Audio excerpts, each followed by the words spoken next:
Hello everyone and welcome back with a new lesson. Friends, आपको पता है कि मैंने एक सीरीज शुरू की है स्पेशली बैगनर और छोटे बच्चों के लिए बेसिक इंग्लिश ग्रामर के नाम से। 8 क्लासेस अपलोड हो चुकी है और ये आज का जो क्लास है ये क्लास नंबर 9 है। But before going to start एक चीज़ मैं आपको वाजे करता हूँ कि मेरी फर्स्ट प्रायोरिटी जो है वो यूट्यूब है। फेसबुक, टिकटॉक या अदर प्लेटफॉर्म जो है सोशल मीडिया के, वहाँ मैं एडवर्टाइजमेंट के लिए वीडियोस अपलोड करता हूं, लेकिन वहाँ डिटेल में चीज़ें नहीं होती। तो यूट्यूब जाकर वहाँ देख के मैंने अलग सा इसके लिए एक प्लेलिस्ट या फोल्डर जिसे आप कहते हैं वो बनाया है। 8 क्लासेस वहाँ अपलोड हो चुकी है, तो सिरे से आप वो देखेंगे तो आपको काफ़ी आसानी होगी यहाँ तक पहुँचने में।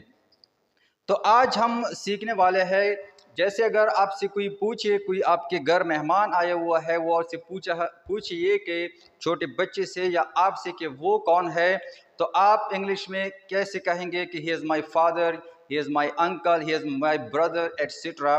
तो इसी तरह के जो सेंटेंसेस है आज वो हम पढ़ाएंगे और सीखेंगे।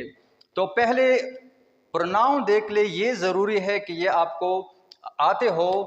आई, we, you, they, he, she and it. I की माने क्या होगी? मैंने ऑलरेडी फर्स्ट या सेकंड क्लास में डिस्कस किए हैं, लेकिन एक बार फिर सीख ले।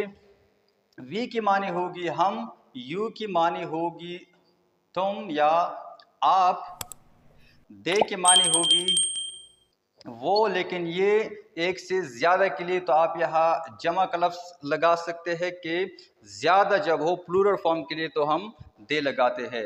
इसकी भी मानी वो है, लेकिन ये लड़का या मर्द आप कहे उसके लिए इस्तेमाल होगा। शी, वो इसकी मानी वो है, लेकिन ये लड़की के लिए या किसी औरत के लिए इस्तेमाल होगा। इट की मानी ये है, ये बेजान चीज़ों के लिए इस्तेमाल होता है। अच्छा, अब दूसरा पॉइंट नोट कर ले। आई जो है ये हमेशा प्रेजेंट में अपने साथ एम का वर्ड ले लेता है। बाकी वर्ड जो है ये इनके साथ आप नहीं लगा सकते। तो वाई या आई जो है ये वाहिद ऐसा वर्ड है जो एम का लफ्ज़ या ये वर्ड अपने साथ लेगा। बाकी जितने प्लूरल प्रोनाउन है यानी जमा के मानों में जो इस्तेमाल होगी उनके साथ हम आर का लफ्ज़ इस्तेमाल करेंगे, और सिंगुलर जो है उसके साथ इज़ और इज़ ये वर्ब इस्तेमाल होंगे। अच्छा, अब ज़रा ये वोकैबलरी या जो वर्ड्स है ये देख ले। टीचर है, डॉक्टर है, स्टूडेंट है, होम, हॉस्पिटल एंड स्कूल। अब फॉर इंस्टेंस आपने ये कहना हो कि मैं एक उस्ताद हूँ, तो आप किस तरह कहेंगे? I am a teacher. मैं एक उस्ताद हूँ। या आप ये कहना चाहते हो कि मैं एक डॉक्टर हूँ, तो टीचर की जगह आप डॉक्टर का लफ्ज़ इस्तेमाल कर सकते हैं। अगर आपने ये कहना हो कि मैं एक तालिब इल्म हूँ, स्टूडेंट हूँ, तो यहाँ आप स्टूडेंट का लफ्ज़ इस्तेमाल करेंगे। अब देखते हैं वी के साथ क्या होगा। अगर हमने ये कहना हो कि हम टीचर्स हैं, तो यहाँ ये जो वर्ड्स होंगे ये प्लूरल फॉर्म में होंगे। टीचर्स होगा, डॉक्टर्स होगा, स्टूडेंट्स होगा, तो वह हम क्या लगाएंगे?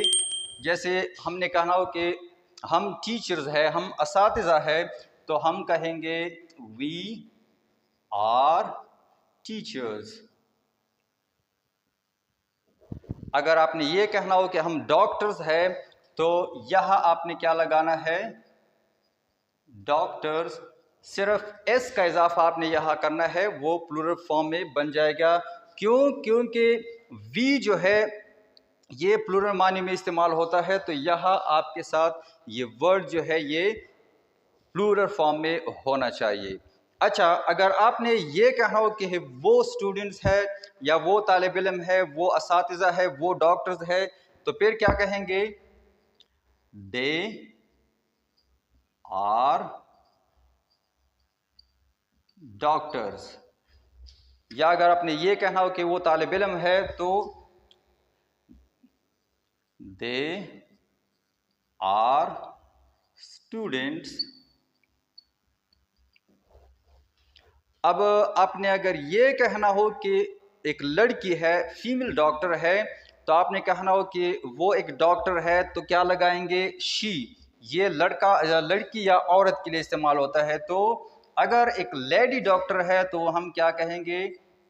शी लगाएंगे। इसके साथ इज आता है, she is a doctor. She is a doctor, वो एक लड़की है। यहाँ ये प्रोनाउन शी जो है, इससे आपको अंदाजा होगा कि वो लड़की है। तो होप दैट कि ये आपको समझ आ गया होगा। आपने करना क्या है, इसी तरह के आपने नाउन जो है वो कुछ लगाने हैं।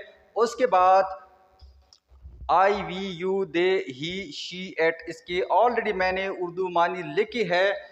आई के साथ एम आता है, बाकी के साथ जो प्लूरल है उनके साथ आएगा आर, और ये सिंगुलर जो है इसके साथ क्या आएगा? इज आएगा। तो उर्दू में सेंटेंसेस आपने बनाने हैं और उसके बाद ये स्ट्रक्चर आपने अप्लाई करना है, प्रैक्टिस करनी है, तो आपको ये बताने में आसानी होगी। और डेली कन्वर्सेशन में छोटे छोटे जो स्टेटमेंट है, सेंटेंसेस है, ये आप सीखेंगे। आगे जब हम जाएंगे तो चीज़ें थोड़ी सी कॉम्प्लिकेटेड होंगी। तो इसीलिए ज़रूरी है कि आप स्टार्ट से जितनी भी मैंने क्लासेस अपलोड की है वो देखें। तो यहाँ तक आप जब क्लास 9 तक आप पहुँचेंगे तो आपको बेसिक इंग्लिश ग्रामर की क्या है, बहुत सी सारी चीज़ें जो है वो आपको आती होंगी, आपने सीख ली होंगी।